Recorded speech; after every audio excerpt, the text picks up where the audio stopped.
안녕하세요. 가끔씩 새로운 IT 제품 공개 소식을 가져오는 테크 크리에이터 꿀단지 PD입니다. 애플이 드디어 소문을만 무성하게 나돌던 노이즈 캔슬링 헤드폰 에어팟 맥스를 공개와 동시에 판매를 시작했습니다.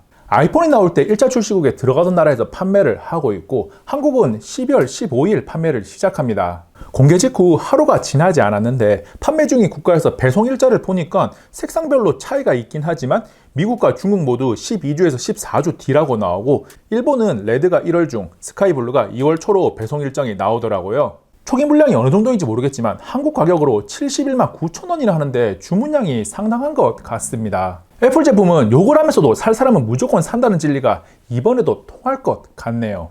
사용해보지 않았으니까 성능이나 기능이 좋다 나쁘다를 정확하게 평가하는 것은 어렵긴 한데 공개된 스펙을 바탕으로 해서 에어팟 맥스의 매력 포인트와 우려되는 점을 살펴보겠습니다. 겉모습부터 보면 5가지 색상, 실버, 스페이스 그레이, 블루, 레드, 그린이 있는데 헤드폰 시장에서 약간 어두운 색이 주류를 이루고 있다는 것을 생각해 보면 다양한 컬러는 선택의 폭을 넓혀주니까 괜찮아 보입니다. 에어팟 맥스는 헤드밴드와 이어 쿠션의 메쉬 소재를 사용했습니다. 헤드밴드의 메쉬 소재는 바람이 숭숭 통하니까 좋은 시도라고 생각되는데 이어 쿠션은 소모품이다 보니까 교체 주기가 길지는 않을 듯 합니다. 이어 쿠션의 가격이 85,000원이니까 구매 시에 유지 비용까지 생각을 해야 합니다. 에어팟 맥스는 가격만큼이나 무게도 숫자가 남다릅니다. 시장에서 유명한 노캔 헤드폰인 보스 QC35가 235g 정도고 소니 헤드폰 1000X 마크4가 254g 정도니까 약 385g의 에어팟 맥스가 상대적으로 많이 무거운 편입니다. 착용감이 아무리 편안해도 우리 머리가 감당해야 하는 무게라는 점을 생각해보면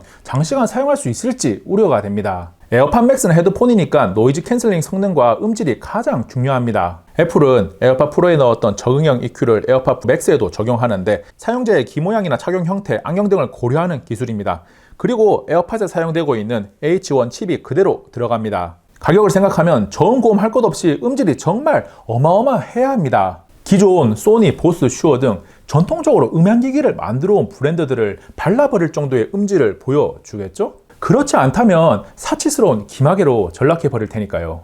음질이 기대 반 걱정 반이라면 노이즈 캔슬링은 에어팟 프로를 통해 보여줬던 성능을 생각해보면 기대감이 120%입니다. 게다가 에어팟 맥스의 마이크는 총 9개로 ANC를 위한 마이크가 8개가 있는데 외양 6개, 내양 2개가 탑재되었습니다. 이 중 2개는 음성용으로 함께 사용되고 총 1개가 더해져서 3개의 마이크를 통화나 녹음 시에 사용할 수 있습니다. 소니 헤드폰 1000X 마크4가 총 5개, 보스의 프리미엄 헤드폰 NC700이 총 8개로 ANC용 6개, 음성용 2개를 탑재하고 있다는 것을 생각해보면 하드웨어적으로 에어팟 맥스가 ANC를 위해서 많이 신경을 썼다는 것을 알 수 있습니다. 에어팟 맥스에는 특화 기능으로 에어팟 프로에 들어간 공간 음향 기술도 적용되었는데 국내에서는 왓챠 정도만 호환이 되기 때문에 왓챠 사용자가 아니라면 체감할 일은 없을 겁니다. 좋긴 한데 딱히 사용하지 않는 기능이라고 해야 할까요? 에어팟 맥스를 보고 있으면 조작을 위한 디지털 크라운이 눈에 띕니다. 애플 워치에 있던 디지털 크라운이 옮겨왔는데 뭔가 애플스러운 감성을 찾는 분들에게는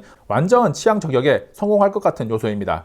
디지털 크라운 조작을 통해서 음량 조절, 트랙 전환, 전화 통화, 시리 호출 등 모두 가능하다고 하네요. 기본 구성품으로 제공되는 스마트 케이스는 겉보기의 모양은 좋습니다. 헤드폰 헤드를 손잡이로 사용할 수 있게 해주는데 문제는 헤드폰을 보호해야 한다는 케이스의 역할은 부족해 보입니다. 이어 쿠션 중 일부가 겉으로 드러나 있고 헤드폰을 사용하다 보면 때가 탄다거나 시간의 흔적이 묻으면 쿠션을 바꿔주거나 제품 자체를 바꿔버리거든요. 뭔가 애플스러운 모습으로 작은 핸드백을 들고 있다는 느낌마저 들게 하는데 케이스 앞에 스마트라는 수식어를 넣으면서 헤드폰을 보호한다는 목적보다는 케이스에 헤드폰을 넣었을 때 배터리 절약을 위해서 저전력 모드로 바뀐다는 스마트 기능에 초점을 맞춘 것 같습니다. 영상을 찍다 보니까 문득 드는 생각이 많이 사라! 이런 의미일까요? 애플은 아이패드에서는 USB-C 타입을 사용하고 있고 아이폰에서는 아직까지도 라이트닝 케이블을 사용하고 있는데 에어팟 맥스도 라이트닝 케이블을 선택했습니다. 라이트닝 투 USB-C 타입 케이블을 기본으로 넣어주긴 하는데 그냥 단자 자체를 USB-C 타입을 했으면 더 좋지 않았을까라는 생각이 듭니다. 그리고 라이트닝 투 3.5mm 케이블을 45,000원을 주고 별매하면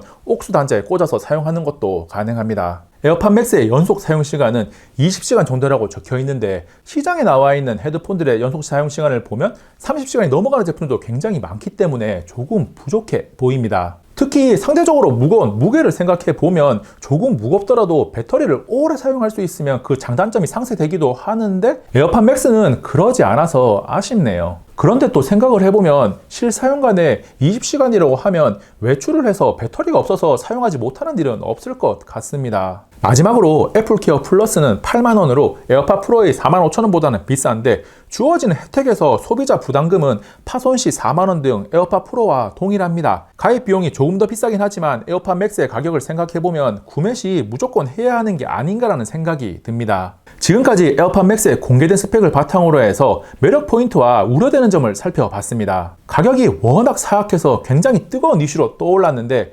정말 구매 가치가 있을까요? 헤드폰이 이어폰만큼 대중적으로 사용되는 그런 제품은 아니라서 애플 브랜드에 대한 충성도를 테스트하는 제품이라는 생각마저 듭니다. 혹시 또 모릅니다. 애플이 이어폰 시장을 크게 변화시켰던 것처럼 헤드폰 시장도 대중적으로 만들지도요. 그러기에는 가격이 너무 비싼가? 이번 영상은 여기까지. 다음에 또 만나요. 안녕. 스탑 끄지 마세요. 여기 있는 꿀단지 누르고 가셔야죠. 꿀단지 PD 영상을 계속 받아볼 수 있고요.